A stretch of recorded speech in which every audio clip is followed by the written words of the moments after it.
Welcome to Let It Roll, the podcast about how and why popular music happens, hosted by Nate Wilcox. Follow the Let It Roll podcast on Twitter at Let It Rollcast and check out our website at letitrollpodcast.com.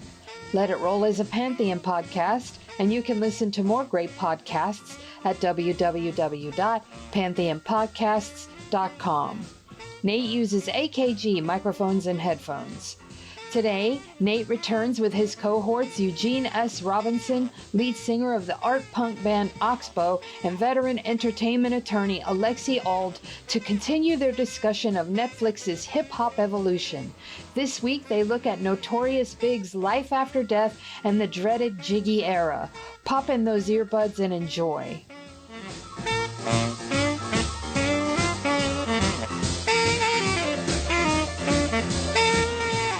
Time to let it roll. I'm your host, Nate Wilcox, joined by these two reprobates, Alexi Auld and Eugene S. Robinson.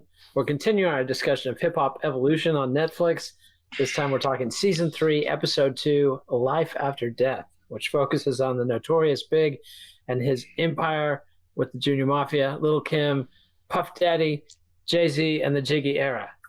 And first up, the first section is Big and Puff Daddy. Now, we talked about Big and his first album, Ready to Die, a few episodes back. Last time we talked about the death of Tupac, and now, obviously, time is running out for Mr. Biggie Smalls. But some of the key quotes, and they chose to go in the direction of spending the first part of the show talking about Big's mogul ambitions. Big wanted to be a mogul, and lucky for him, his manager was a mogul in the making, is the way Shad introduces it. I found that a little weird because how was it lucky that Puff Daddy was a mogul when Big wanted to have his own independent mogul? Do you guys have a take on that? It gave me... presumably, if you want to learn how to be a mogul, talk to a mogul. It's like being a mason. Want to be a mason? Talk to a mason. Simple. The thing that got me, though, was prior to watching that, the conspiracy theory of Suge Knight wanted to have Tupac killed because Tupac was going to leave death row. When I saw he wanted to do his own thing, I was like, and then I immediately looked up, are there any conspiracy theories about Puffy having Big killed? You know, because it's kind of strange they would start out with that and then also think he wanted to have his own label and his own thing. And I was cool with that. Really? The conspiracy theories are about Puff having some connections in the LA underworld and people that he had hired to protect him / put hits out on Suge Knight. And that came back around to haunt him. There was some kind of falling out about that. And that's what led to Biggie. But we're getting a little bit ahead of ourselves. So first, Tupac has passed. They're talking about Biggie, his vision for the future. He wanted to be a label owner, and so he puts together the Junior Mafia, which is 9 dudes from Brooklyn that basically everybody admits Biggie just had some pals that he wanted to carry along in his wake. And the story is they got 9 guys because he had so many friends, but it's pretty obvious to me it's a Wu-Tang Clan reference. Am I wrong? Yeah. I think the whole thing, those guys were on parallel paths. I think what RZA pulled off is kind of more what he was thinking about and less of champagne, designer shirts and getting sexually serviced by Christopher Williams. I tend to think, because you've seen that thing picked up. 50 tried it as well, right? He tried to have the G Unit, and then they actually had a falling out. And I was thinking, is it 50 or is it Mayweather? Is it 50 is And finally, I think it's Mayweather, because 50, he was very candid about it. He said, look, I set the table, but you guys got to bring something to the meal. You got to be out there touring. You got to be working your social media. It can't be all me. And when you had somebody like the Wu-Tang Clan, you had lots of really motivated individuals, who were willing to bust their asses. Individuals. Motivated and talent. Yeah, there's maybe a major difference. But, sometimes you give people a form and they can do.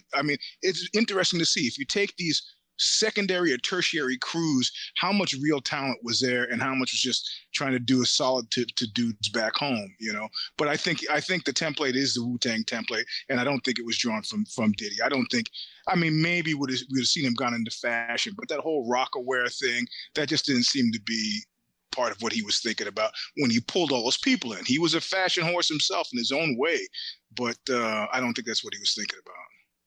Yeah, and then they talk about the Junior Mafia a little bit, and then they zero in on the gem, what Puff Daddy calls, he had some talented, really charismatic characters around him, but he had this one gem, and it was Lil' Kim. And then they do the Lil' Kim section. But let's talk about what they missed here. First off, I thought they way under-discussed Life After Death, Biggie's second album, which doesn't come out until after he dies. But he's working on it up to his death, and it's his big double album, his final statement, and it's way more important to me than Junior Mafia or Lil' Kim. Am I wrong? Yep. For Junior Mafia, Lil' Kim. Yep.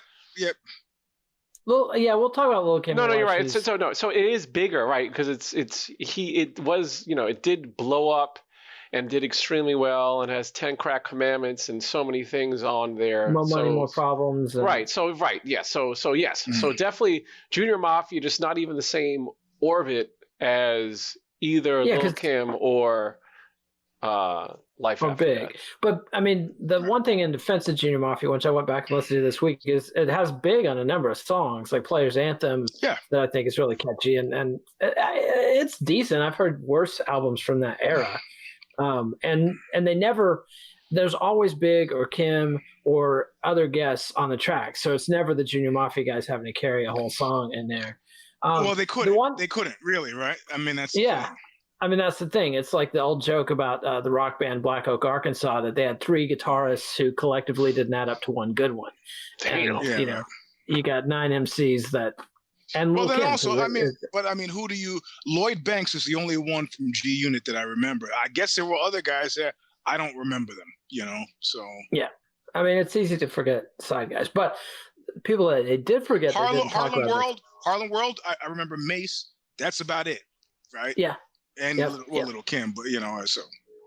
Yeah, and we'll get to that. But the one thing that they did leave out was Easy Mo B, who produced Ready to Die and was a big producer, early Wu-Tang associate. He produced Genius's first album and RZA's first solo album before Wu-Tang, and I think deserved a mention. I don't know if they just couldn't get him on the show or what. And they also don't talk about Craig Mack, who was the first artist of Big Boy. Yep. Or Total, which was the background singers for Big, and they don't talk about the extent to which Bad Boy from the get-go was kind of a hip-hop / R&B label. Yep. Like, I think that was kind of Puff's vision from the beginning, was to go jiggy, because they had that soundtrack. What was it? Something Drive. There was some soundtrack that they that Bad Boy was behind that just totally blew up and really set them on the map in terms of Total, 112. And then you're right, with Craig Mack, Flavor in the Year, like that's the one that had so many different artists on it. That was kind of like setting the sword in the middle of the thing of I expected a lot out of Craig Mack, and I'm not quite sure what happened. Styles uglier than Craig Mack. I got the flavor. I think there's some personal stories. I was looking at that a little bit. That Craig, but. You're crazy like that glue. There's some weirdness went on with Puffy Combs and Craig Mack. Like there's some interview where Puffy references his album's about to drop, and Craig Mack looks at him like, what are you talking about? Because my album's nowhere near ready, and but anyway. But now we get to Lil' Kim, and I was kind of surprised by this when I first watched it, because Lil' Kim to me seemed more like a footnote. But then watching it, thinking about it, she was big time, and also I had not realized the extent to which she raised the stakes for female rappers in terms of commercial success. The first female rapper to go platinum. And it's not all. She's a good rapper. She's a solid rapper. And that album is very much in the Nas tradition of, one MC and then 10 producers, basically, or 6, 7 producers.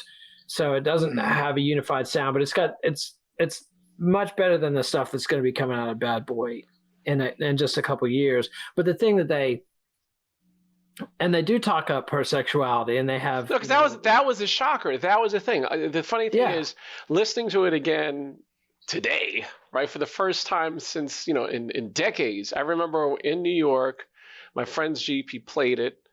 None of us had heard it before. And it was so raw and so raunchy.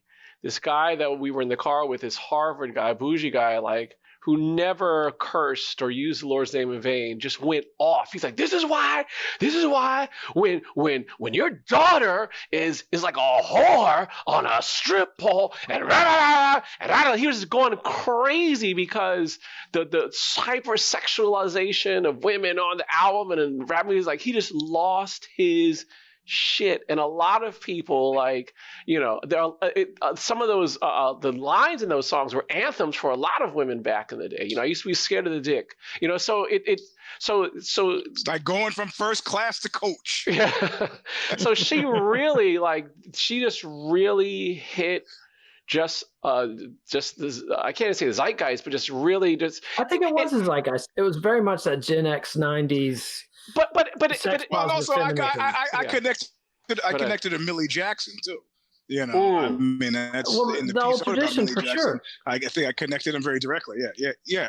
But also at the same time, Foxy Brown came out, and she also had a potty mouth too. So and they showed the cover of her album, so there was that kind of thing that was going on too. So it wasn't like just her in a vacuum. It was like an arms race for who has a female rapper that's cute, right? That's attractive, but can just flow and just hit you with lyrics and delivery harder than dudes. And I remember a lot of guys I do not buy I don't buy women rappers, but I bought Lil' Kim or I bought Foxy Brown. It's that kind of thing that they were bringing to the table. And again, what I thought was fascinating about that album was it goes to, I guess, some of the best entertainment experiences one could have, in the sense that when you listen to something for the first time and it hits you, you're like, what the fuck is this? There's totally shakes you and just not like anything else that you heard. That's what hardcore was. And that's what she was bringing to the table that really, in terms of a cultural touchstone, was just mind blowing in rap. Yeah. However, the elephant in the room, and that's why I keep making the gas face over here, is that this plastic surgery, man. No, yeah. We're not talking about now, but back in the day. Yeah. No, back in the day, that's fine. But I have to view it through the prism of now, and it's just all of that tough talk and all of that, saucy self-acceptance, and then I look at, I know it's addictive. I know but how did you end up looking like a Jackson? How did that happen? I mean, you are for real. Yeah, I'm really. Yeah, it's distracting and disappointing in the extreme. Especially when they're showing footage of her in the 90s and then footage of her in the 2010s. She's usually black. Yeah, it's very disconcerting to see what plastic surgery. It's so aggressive. It's so aggressive that without this documentary, I wouldn't have been sure they were the same person. It's true. It's true. I mean, her nose looks like a. Yeah, I was like, "Who's this chick?" Nose. And then I look away and I hear the voice. I go, "Oh, what?" Nah, man. And I think that's the thing with her too, because remember, she was somebody who transcended rap.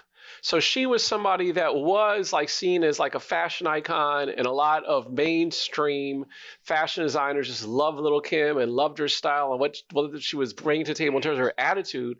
So I think that's probably what contributed to what you saw in terms of I was gonna say final product, is the fact that when you're all caught up in, okay, here's the look and here's how I have to look and here's what this kind of look is and here's so and so, it just, as opposed to somebody you look at a Moni Love, who just did nothing to her face, or you look MC at Light looks exactly the same. Exactly, MC Light too. Yep.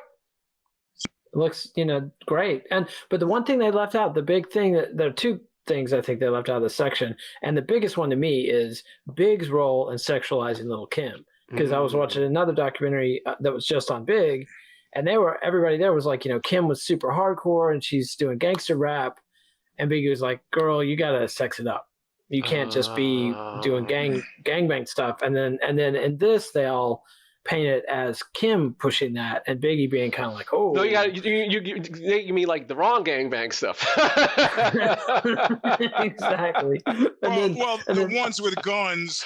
The ones with guns. Right. Yes. And the other thing is the story about, and that was good advice because that was believable. You know, I don't know. I don't know not only a single woman who's shot somebody. I don't know a single woman who's pulled a gun out on somebody, and I know women who carry guns, right? So, but you know, I do know several women who, you know, figuratively and biblically, live in public, if you will. Yes. But the other story they tell is Puffy's, you know, reaction to be blown away by the album, and they don't mention that Puffy produced multiple tracks on the album. So it's kind of like. But did he produce? Yeah, exactly. Yeah. Well, did I produce that? That might be. Oh yeah, Puffy. Oh yeah, I did. The producer gets a certain amount of a royal. Oh, that's right. I did produce that one. I think I produced some other ones. But too. The thing that blows my mind is that too. I don't know how they don't put together the fact that the phone has stopped ringing. The phone has stopped ringing. I wonder why the phone has stopped ringing after all those. My voice hasn't changed. I could still. Why? Because why don't you get together with Mickey Rourke and the two of you can talk about how that phone no longer rings. The way you look is so distracting that anything coming out of your mouth, I can't pay attention to. He could do The Wrestler because that made sense. He's all angry because he wasn't in The Irishman. If you were watching him in The Irishman, you'd be watching the whole time going, Mickey, what the fuck? What's with Mickey's face? What's with his face? You know? It's like the reunion of Arrested Development when they all come back and everybody's had horrific plastic surgery and they're just shocked. But that's off topic. Let's focus. The other thing they left out is, you know, they mention the Faith Evans marriage to Biggie. They don't mention Lil' Kim and Biggie publicly having an affair and driving a big wedge between Faith and Biggie. They don't mention that at all. And the fact that Faith had moved out of his apartment and the whole bit, they don't go into any of that, which I don't know how relevant it was, but, you know. And then Tupac slept with who? Who did he sleep with? Faith? Tupac claimed he slept with Faith Evans, but I think grossly false. I mean, pretty obviously false. And how pretty obviously? What do you mean? From her account is like they promised her $25,000 to guest on a song, and then it takes a long, long time to get the money out of him. And then she realizes, and Tupac, according to that Faith, Tupac demanded oral sex. And she said, you know, fuck off. And you know, just give me my money. Thank you very much. Like, I don't know. It just seems real chicken shit on Tupac's part, that whole bit. I mean. I thought you were supposed to be the Tupac defender, Nate. I can't defend that. You're the one that likes that song. You're the one. I do. Well, hold on. Yeah. Let me get. I'm confused. So he says, "I want you to do a song on the record. I'll give you $25,000." She says, "Okay," and then he says, "First, you got to suck my dick." No, then she does the song, and then she's going back to get paid, and then the tone changes, and he's demanding oral sex, and she's like, you know, fuck off, just give me the money, please. So, you know. Did he pay the money? Apparently so. Yeah. And then I was just playing. Yeah. I had a similar situation happen. The guy jerked me for the money, the promoter, and he was like, "Hey man, you got to come to my house and get it." I was like, "Fine, cool." And I go to his house, and dude is like, attack dog, and he's got like two heavies with him, and they're just like stone face on either side. He's sitting in one of those big Huey Newton chairs, you know, and he's like this heavy roster cat. But it's like, bro, you owe me $500. I don't give a shit who you bring. And so I walk in, and he's trying to scare me. I go, you know what's not scared? My gun is not scared. Give me my fucking money, you know. So you try to play it off. Unbelievable. From the perspective of Biggie and Tupac, your $500 is chump change. Utter. I know. You're missing multiple zeros here. So, but we gotta kill Biggie money here. So let's get back. let's focus. So then the next section of the show is about the death of Big, and I thought they did a pretty good job. You know, the classic Quincy Jones party at the Automobile Museum, and Biggie's on the West Coast trying to make amends. And the thing about it is, this whole feud, Biggie wanted no part of it from the get-go. You know, this was basically all Tupac and Suge Knight, you know, and very little from Big and Puffy, and so, but Biggie's mistake was trying to go to L.A. and squash the beef, and then he gets killed. But they do nothing. They don't speculate at all about who killed him in this. Not show. at all. Although the irony, right? Vibe fueling the beef between East Coast and the West Coast, right? And then he ends up going to a Vibe party. Telling you. Yeah, maybe we can blame Vibe. I do think they do blame the media pretty convincingly on this documentary, and definitely the media played a part in it. And the other thing I thought they left out.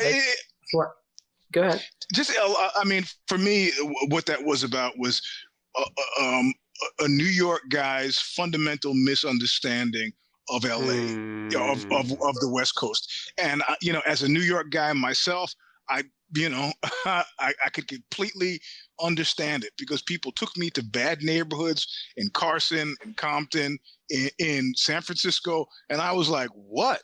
They're trees. I see trees and green. So in other words, this is just a macro version of me not having any sense of what West Coast danger looked or felt like, and so I think he came out thinking that it was like a version of New York, like there's like Manhattan, or how mobile dangerous people are in LA. Because he was like, hey, party in Beverly Hills, how safe can you be? But everybody's got cars, and other than the traffic problems you can get from Compton to Beverly Hills pretty quickly, which in New York you got to get the subway or whatever. It's not the South Bronx is going to go down to Manhattan, and shoot shit up. So so it was a really major miscalculation. It's a major miscalculation, and the only thing I find curious about it, that given how much they hung out together, how come Puffy wasn't in that car? He was in the car in front of him. I mean, you're trying to gin up conspiracy. Was he? No, I'm not accusing him of anything. Well, they were each in cars with bodyguards. Is the thing, and drivers. And who was killed? Biggie was killed. Outside of him. Nobody. I mean, nobody else in the car was even touched. That's something. Not even the bodyguard. Bodyguard was like Biggie was in the front, like Neo in that truck. That's where they fired. Exactly like Tupac. They went after the guy sitting shotgun and got him. But then the other thing, then they do the funeral in Brooklyn, which is very compelling. I mean, all of Brooklyn came out. It reminded me of newsreel footage of Dion O'Banion, the Chicago gangster, when he died, or Elvis when Elvis died, or Kurt Cobain in Seattle, or Brian Jones when he died. These massive public funerals.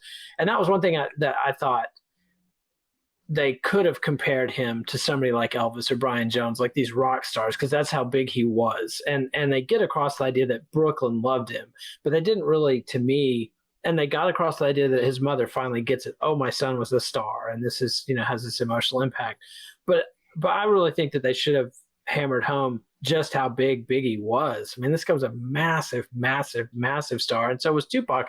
And that's one thing I wanted to bring up from last time. Another thing that Tupac fucked up is Tupac had a pretty unique opportunity, because if you look at the history of music and movie stars, Bing Crosby, massive recording star, massive movie star. Frank Sinatra, massive music star, Oscar winner, just like Bing was. Elvis was a big movie star, but he was not a legit A-list movie star. The Beatles had one big movie and basically walked away. And after that, rock and roll and music and movies went their separate ways. And Tupac suddenly is basically instantly A-list actor. And I think had he lived, he would have done many, many roles, and probably his loss to Hollywood was a bigger loss than his loss to music, or at least as big. So, stop it! I just saw Method Man.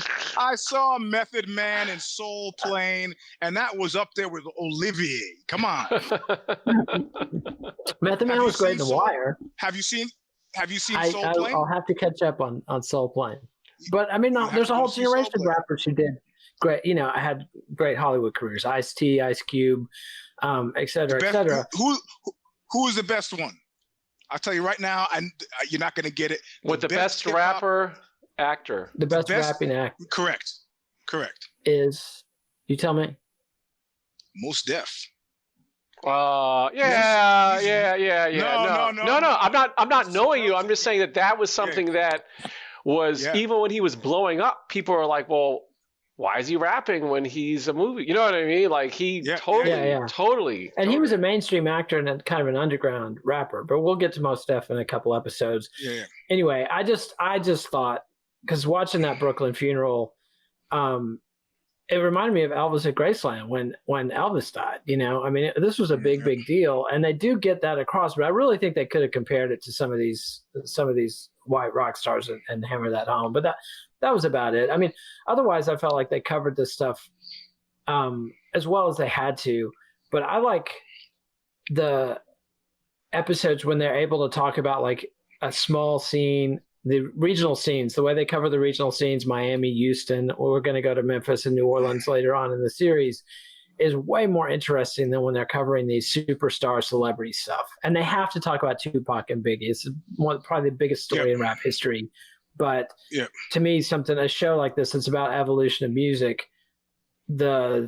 Once somebody's already made it and their scene is at the top, it's less interesting to me than the up and coming scenes. That's all. So anyway, it's also interesting to me. Go ahead. It's also interesting to me that there are only two styles of music that have actually breached the thin membrane between fantasy and reality, and it's hip hop and like black metal, right? It's like Norwegian black metal. Norwegian black metal. Like it's only two scenes that have actually really resulted in dead people, and that I like country music has flirted with it. But I was thinking Phil Spector, but he doesn't count because he had. Well, I mean, his career was way over by the time he actually murdered somebody. But country music, there's tons of stories, just inches from people's heads where Hank Williams could have shot somebody, or Ernest Tubb. Ernest Tubb, I believe, did shoot somebody in a major radio station. I think he was going after one of the big shows at the Grand Ole Opry. Lead Belly killed a boy. But Well, Lead Belly did that before he was famous. Like he was in jail, then he gets out of jail to become a folk singer. So this is true. And this was the big problem with the tragedy of Biggie and Tupac. And what I think people learned from this was, let's keep the feuds on the records, sell records, have fun, and not get murdered.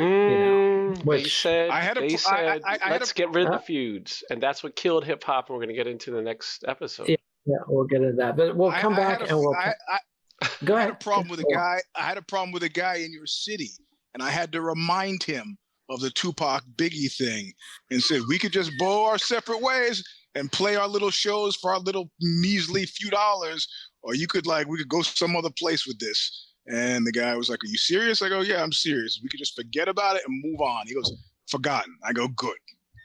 Yeah, see, that's how you squash your beef. All in the same gang. Yes. So when we come back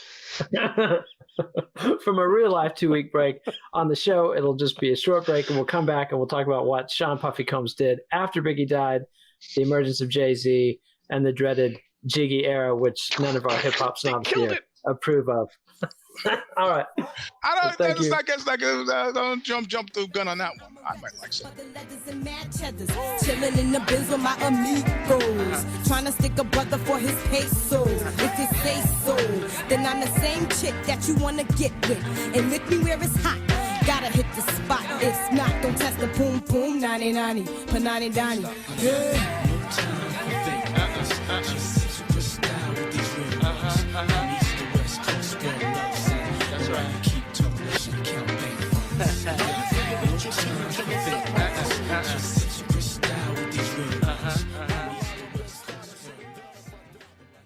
And now a word from our sponsors.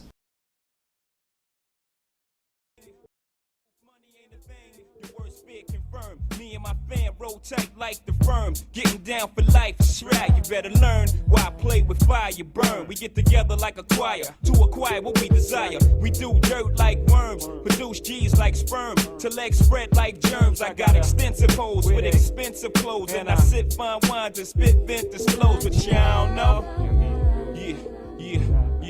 yeah, cause you can't knock the hustle. But until the late thing, I'm the one who's crazy. Cause that's the way you're making it be. It's time to let it roll. Or actually, we are already rolling. We're returning after a brief break to the Jiggy era. In the previous segment, we discussed the rise of Biggie Smalls, his protege Little Kim, and Big's tragic murder in Los Angeles. Now we turn to the Jiggy era, starting with Sean Puffy Combs' miraculous recovery from the lowest he'd ever been. Alexi, it seems like the feels are overwhelming you about this. One thing about Harlem World, we all got dough. Yeah, indeed. Mace, you're quoting the would-be heir to Biggie. Although Puffy kind of stepped in and took over himself as the front man with the inspirational cover of the Police song. Was that a cover? Was a massive.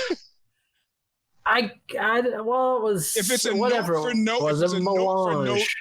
Yeah, man. They added themselves to the songwriting credits and took a slice. I think that was karaoke. That was karaoke. Now let's not be hating. We're trying to be historical here. This clearly had a massive impact. No, Lexi, you're making gestures. You're not talking. Nah, well, I was letting Eugene stomp. I see. What is the stomper without stomping? Exactly. So Q-Tip lied. So the thing is, what I thought was interesting is if you actually look at what the genius of Sean Combs, right? Which is he starts out, he has Craig Mack in there, Biggie in there, and then he goes with Mace. So with Mace, it kind of waters down from Biggie, and then he puts himself in there. So it's the whole Jiggy era. It's funny, as you know, we're going to go forward, I guess. I mean, a little foreshadowing in terms of who else we're going to talk about. And I was thinking about, like, there's certain albums and artists that just I did not listen to. And I was just trying to figure out, like, well, what was I listening to in 96? Okay, Helter Skelter, Busta Rhymes are coming, like the Fugees album, The Score. What did I listen to in 97? And then I just saw that, like, there was a certain period of time which I kind of fell out of listening to hip hop, and it was the Jiggy era.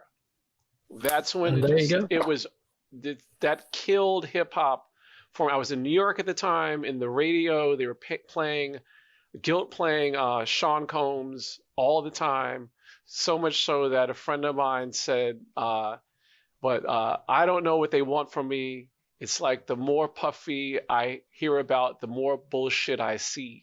You know, so he was just like all over the place. It was just total Puffy radio and this whole notion of stop hating, right? So the whole crux of hip hop had been battle rhymes. It had been like almost like gunslingers back in the day, metaphorically, right? Like you're on top, someone's coming for you. From Busy Bee, like having Kumo D on his ass, having, you know, LL Cool J after Kumo D. The Bridge versus KRS-One, you know, KRS-One versus the Bridge, you know. So battle raps and battling was just so key to hip hop and my enjoyment of it. So what happens is Tupac dies, Biggie dies, and then Puffy comes in and says, we need to stop hating everybody. We need to stop hating. And by injecting the genius is by injecting the whole stop hating, and from the guilt and the depression over the deaths of Tupac and Biggie, it kind of forced individuals to hold their tongue and not criticize how shitty a rapper and performer Puff was, and just open up this whole era for second-rate rappers to come in and not get criticized. Because if you were critical of them, you were hating and need to stop hating. Master P totally came in on the same thing. Stop hating. So it was a really fascinating marketing ploy that Puffy, Master P, and a lot of individuals who had an eye for talent were able to transition and become the talent, unchecked, without anyone checking them in rhymes, without having to battle rap, with having to freestyle anything, because you didn't want to hate, because hating is what got Tupac and Biggie killed, and we don't want that now, do we? And also, the old mawkish tribute song to the rock star who just died. I mean, that goes back to Rudolph Valentino in the 1920s and the song The Chic. You know, like there were dozens of songs. When Buddy Holly died, there were Englishmen who made their whole career singing corny maudlin songs about Buddy Holly. So it was inevitable somebody was going to do a mawkish tribute to okay, I gotta shit all over that take. I'm sorry. What? I just Rain down on me. There was money to be made, and money was made. No.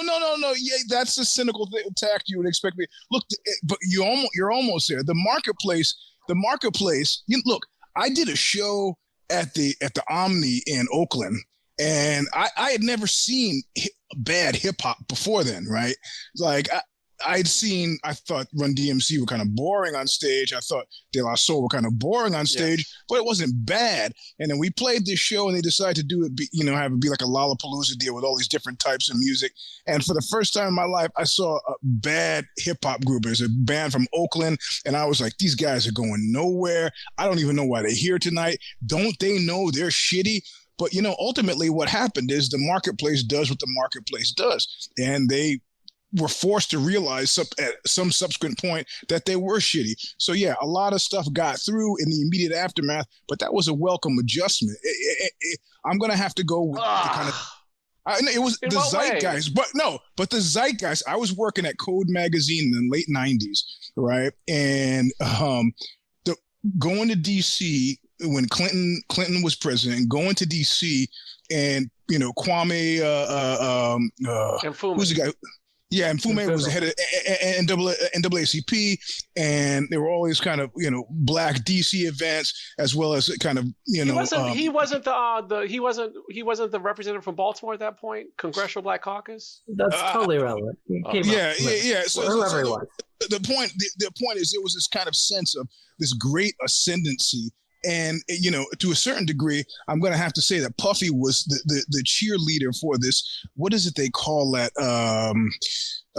Prosperity preaching kind of it was a modern day Big Daddy Grace without as much of the grift, because in actual fact, when you went to buy a P. Diddy CD, you got a P. Diddy CD, whereas, Daddy Grace was just selling people, fake dreams and stuff like that. Et cetera. But the thing is, it was an economic boom. It was a Democratic administration that had followed the Reagan neoliberal model. So now this is the diversity of neoliberalism, which means now we've got Puffy Combs in the boardroom. Right. Everybody isn't everybody happy about it. But also, after you remember at that time, he started that fashion line, which actually was taken super seriously and won award like Cody Awards and fashion industry awards. So there were plenty of reasons for celebration. It's like, yeah, you might have come from he embodied the whole ashy to classy thing. Where it became empty and bankrupt and hollow is when people thought, well, this is the script now, I guess I got to do that, And of course, then of course it became empty and hollow in the long run when somebody like Mace goes, you know what Puffy's about? I offered him like $5 million to get my master's back, and he refused to take it. So that's all this stuff about Harlem World and we're friends and stuff like that. Garbage. So, its promise was squandered. But initially in 98, 99, 97, 98, 99, it was a pretty heady time and pretty fantastic. Well, I mean, the thing is, Tupac and Biggie had broken into a whole new audience, and they were dead, and Death Row fell apart. Dre was so slow, and Snoop wasn't working with Dre anymore, so the West Coast was staggering, and Bad Boy was there. I mean, the pipeline was hooked up, and they couldn't fail. And the mawkish sentimentality and the big obvious sample, like I had tuned out of pop culture in 91. The only hip hop I was listening to in this whole period was Kool Keith and old shit. Oh, me too. And I couldn't escape Puff Daddy. I was aware of this. I was only vaguely aware of Tupac and Biggie at the time. I mean, you couldn't help hearing about him, but then you could not get away from that Puff Daddy I'll be missing you video, And I mean, we're not here to talk aesthetics. We're here to talk history. And this was history. This was massive. And I think the key quote was Puff going, I just started to choose real big worldwide samples. And I figured out how to keep them black as a motherfucker, which is questionable to me. But he says, and they would go pop, but they would still be so fucking black. We make that cookout music. We made that. Make me feel so good. That's what I do. Yeah, get that merry music. We make that making baby music. It was uncharted territory. All of that is true. The black thing is debatable. It's not my place to say. I don't know. Yes, it is. You light skin. Stop passing. Well, you know, I don't know what he's talking about. Hey, man, every breath you take, that's straight up Crenshaw. Genius. And I do have to say, I listened to the Puffy album. Come on now, Warner Brother, WB. Yeah. I did listen to the first Puff and the Family album though, all the way through, getting ready for this, and I was pleasantly surprised. It's actually. Yep. There's some kicking beats on it. That's why it's begrudging. No, the fact of the matter is, it's true. Like when you it was begrudging kind of thing. Like his face was all up in there. But the fact of the matter is, when you went to a club, you did want to hear it because everybody on the dance floor, everyone's dancing and feeling good. So that is true. So but there's a difference between what you want to listen to when you're in the club. When you're rolling up on some chicks, well, sure, or in your car, or in your car, on your private time, right. Yeah, and it was a whole new thing. I mean, this was truly the first time that hip hop had been on the MOR channels. This is the first time white housewives across America cannot escape, a hip hop hit whether they want to or not. Well, so this was I would have said that about Hammer. That's exactly what I was thinking of. Can't touch. Yeah, that was Hammer was like 1-2 hits, and then there was no, but in terms was a novelty in terms of ubiquity. Yeah, but Puffy was more like like Soul Asylum's "Runaway Train" or whatever. Just one of those songs that every soap opera watching, I wish you hadn't said that. I know. And Soul Asylum really killed live, but boy, did that suck. Anyway, that's the niche that they got into. And also the fact that he had so much control over his business. And, he's almost a billionaire now. And that's unprecedented in music history. I mean, even Berry Gordy never got the kind of money that Puffy, and we'll talk about JC in a minute, got. But one more quote, and then we'll talk about what they missed. So there's a quote from Kevin Liles, who's another record exec from Def Jam.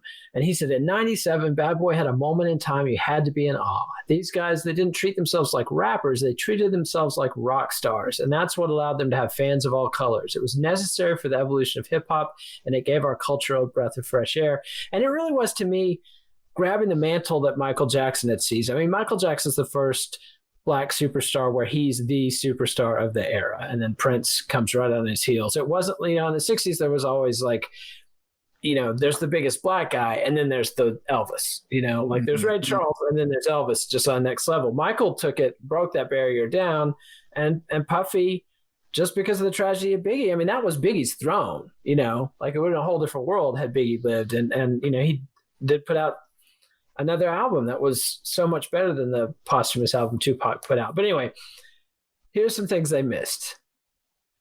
The disastrous second album, Forever, that Puff put out, which is one of those, out, number one on the charts, and then just, and it had the stereotypical, it had the Led Zeppelin, it even got Jimmy Page to play on it with the Cashmere thing, which School had been covering that song live for like a decade at that point. I saw School play that live with the band in 89, 90.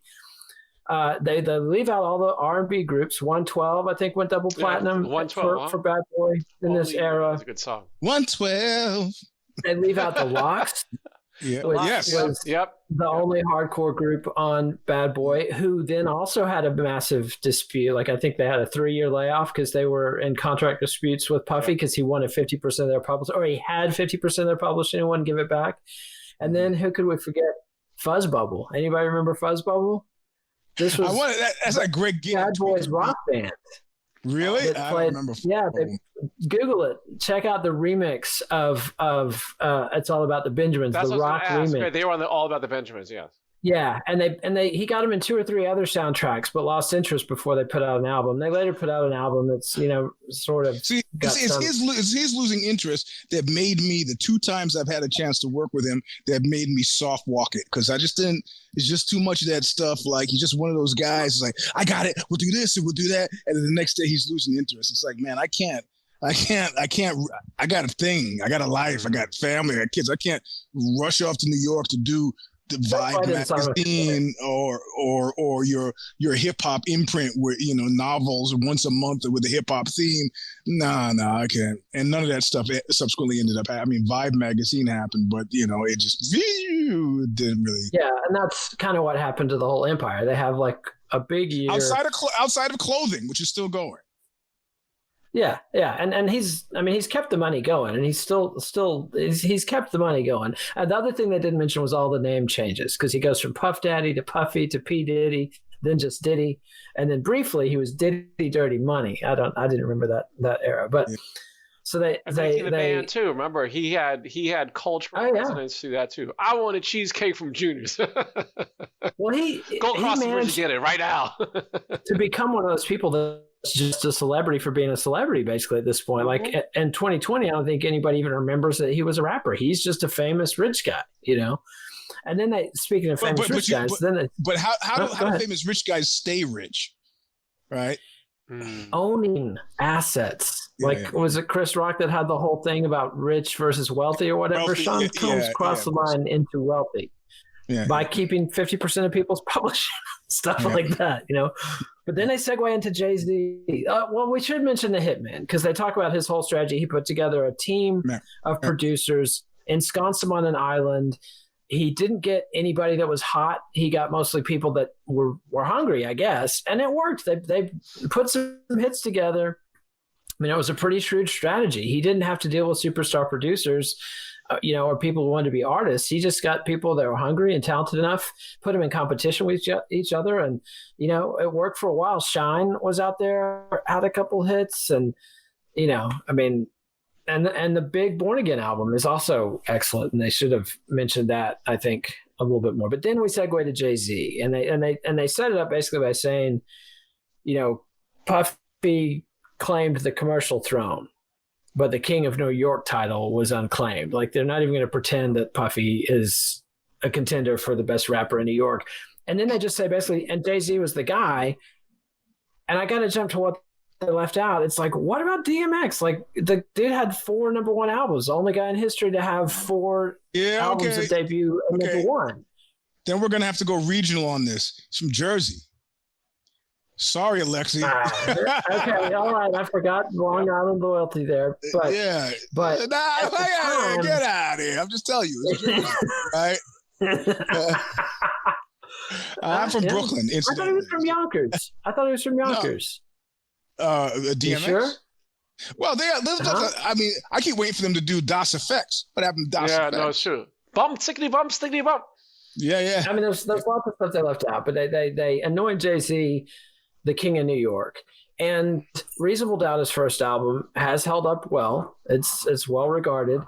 But it wasn't a massive hit. I mean, it took a while to go platinum. I only know it wasn't until his third album. There was only one person I know at the time it's funny because Jay-Z is another one is a person who I look back, it's like, how did I miss Jay-Z? Yep. I only know 2 people when Jay-Z was like hot before he crossed over with Hard Knock Life and was like pop, right? Because he was pop at that point.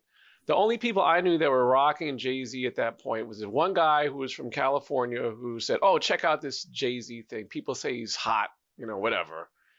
Nobody else other than a 40-something-year-old Ethiopian woman who was Danny Simmons' manager. The Russell Simmons' brother is an artist. And she said, Jay-Z, he talks to the women about how, when you treat yourself in ways that are scandalous and like a prostitute, men do not respect you. So he's a visionary. I was like, bitch is a bitch. I ain't the one.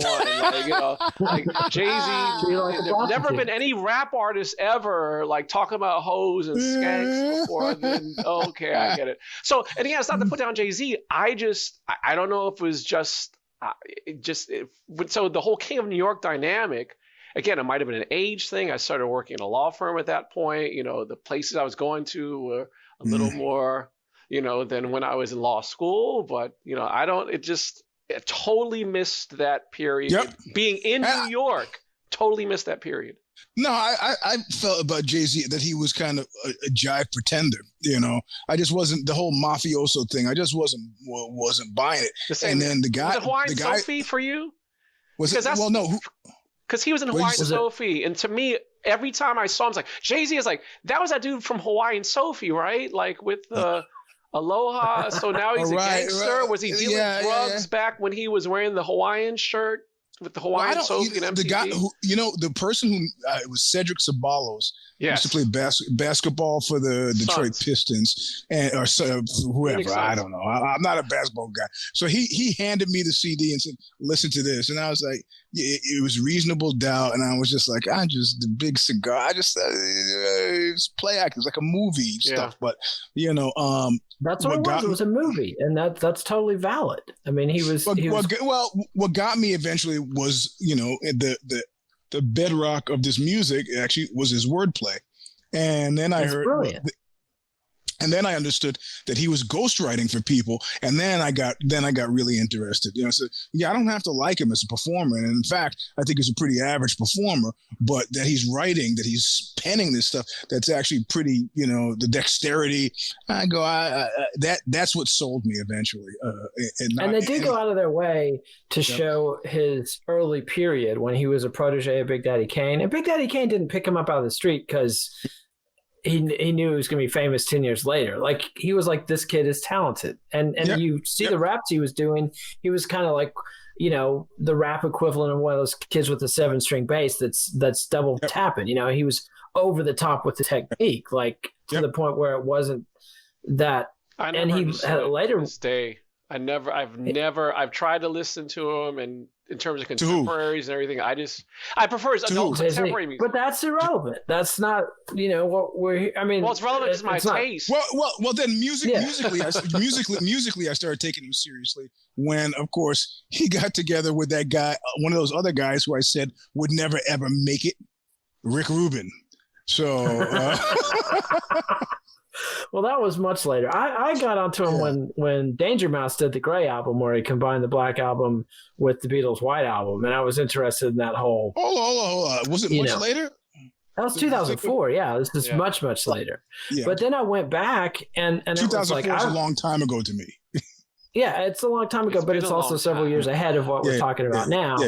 And but it was like, wow, here's a guy with 6 albums, and I went out and bought them all. And I liked half of them a lot. Mm-hmm. And even the ones I didn't like that much had good cuts. And it's interesting, they talk about how he kind of had a misstep where he even brought in the Hitmen to produce some tracks on the second album, But I like Reasonable Doubt. I think it's real solid. And I think he's had a pattern of having a really, if you like him, one of his best albums, then not such a good album. Then one of his best albums, then not such a good album. And he even like the Blueprint. I mean, UGK, baby, and he's hated in Egypt for that.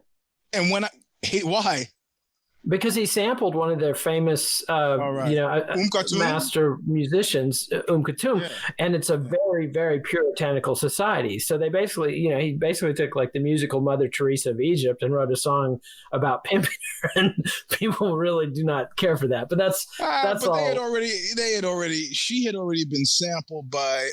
No, I'm sorry, I'm thinking of Ofra Hazy, the Israeli chick. But no. But no, if you go back and listen to Reasonable Doubt, I liked it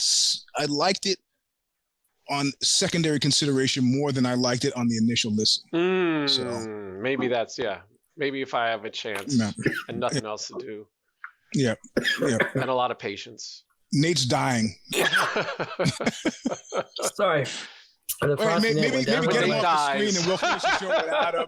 Nate knew what he was talking about. Shit. I should have listened to him when he was alive. Another thing is, the Blueprint got 5 mics, got the legendary 5 mics from Source Magazine. I think it earned it. It's and so that's almighty RSO.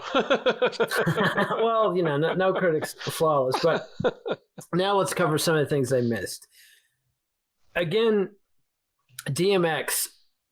I understand why they left him out, because he didn't become a business titan in the way that Puffy and Jay-Z did. The story of Rockefeller is pretty unique, and he wasn't posing. The guy was a legit high-volume drug dealer, which I have more problems with than him being a poser.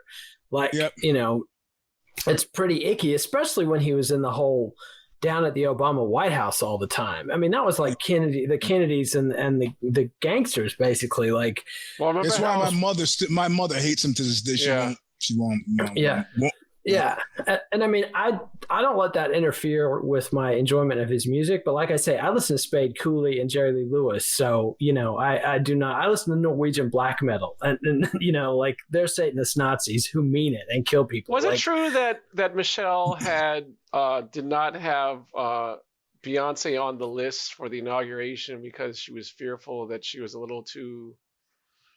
I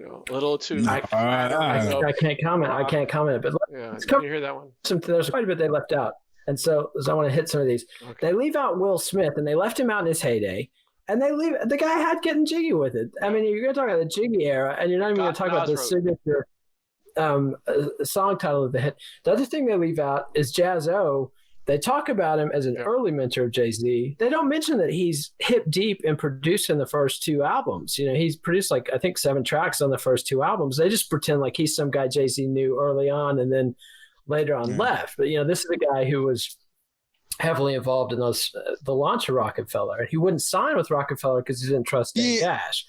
Well, but all that thing, there was a swelter of anger and recrimination post facto. They didn't really go into that about Damon. It was just a well, that comes a year. That's like 10 years later when Jay-Z screws over the other guys, and it was they at least all got in. They also don't talk about the stabbing of Lance Rivera allegedly by Jay-Z. Where I mean, hand on the knife, stabbing a dude who's a record producer. And they talk about Rockefeller as totally independent when Payday Records and Priority Records played a big role in launching those first singles and paying for the video. So it wasn't just that they had so much drug money. I mean, they also were savvy people who were leveraging other record companies. And they don't mention the feud with Nas. And I will agree, Alexi, that Nas ethered Jay-Z in that feud. But do you remember The Firm? Yes, I do. The supergroup that Nas put together with Foxy Brown and Dr. Dre was producing. I went back and listened to that album, and there's a reason that didn't go anywhere. No, it's garbage. I mean, that was not a good. And that's when you talk about The Firm, somebody that they've totally left out, Foxy Brown.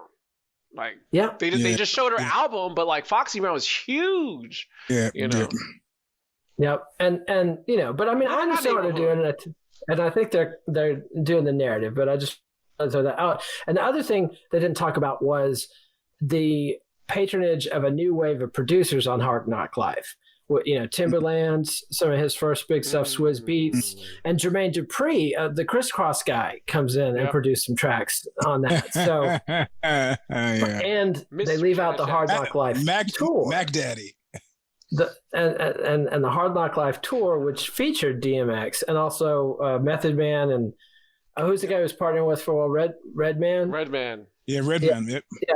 So, they could have talked about any number of that stuff because I felt like they really hammered the whole Rockefeller has so much money. They were just literally throwing it at crowds people about 5 minutes too long. And they could have talked about any number of things. But otherwise, I don't know.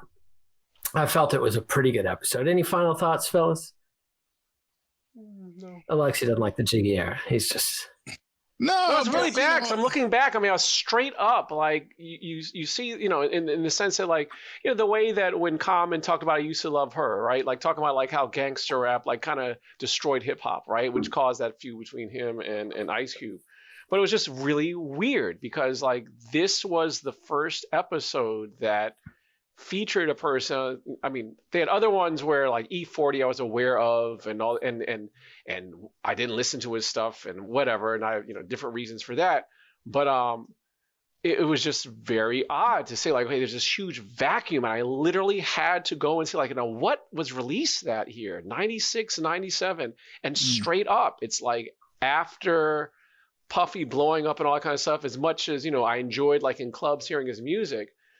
Just my attention just totally went elsewhere after that period. So it was a kind of sadness for me in terms of boo-hoo-hoo, me and hip hop broke up. That's how I felt about the Chronic Snoop Dogg episode. That's when I had tuned it out. But going back, I like the Chronic and Snoop Dogg's first album quite a bit now. So I was I like Jay's older stuff too. I mean his adult contemporary stuff. I like the story of OJ. So maybe I will listen to his stuff. And I don't know. For me, it was just I felt like it was a soundtrack It was a soundtrack for the rising and advancing of the Eugene S. Robinson success story, where I would know no horizon would be unsullied, and I was going straight to the top, from D.C. to Hollywood to, hanging out with Halle Berry and Denzel Washington. And I was a mover and shaker before it all came crumbling down like a wall of wet sand in 2000. So I still think of it fondly as like, I remember checking into this luxury hotel that somebody else was paying for in Beverly Hills, I think it was. And this dude, he's a heavyset black dude. Well, let's put it this way: it's really fat with a big afro. He's a hot shit producer, but I can't. Rodney, what the hell's his last name? I can't. Jerkins. And I think it was Rodney Jerkins, right? And I'm checking in. And I look over at Rodney Jerkins, and he looks at me, and he kind of smiles, and he throws up the American Express black card on the table. I was like, "Fuck, man, we're here!" Of course, a year later, I was back to Motel 6, and I don't know where Rodney was, but he was at Motel 6 with me. So. Man, I was there. Oh, well. Yeah. And so that's it for the Jiggy era. Next time we'll be back for discussion of Pass the Mic, Season 3, Episode 3, which covers the burgeoning underground battle scenes that spawned Mos Def, Eminem, and many, many more.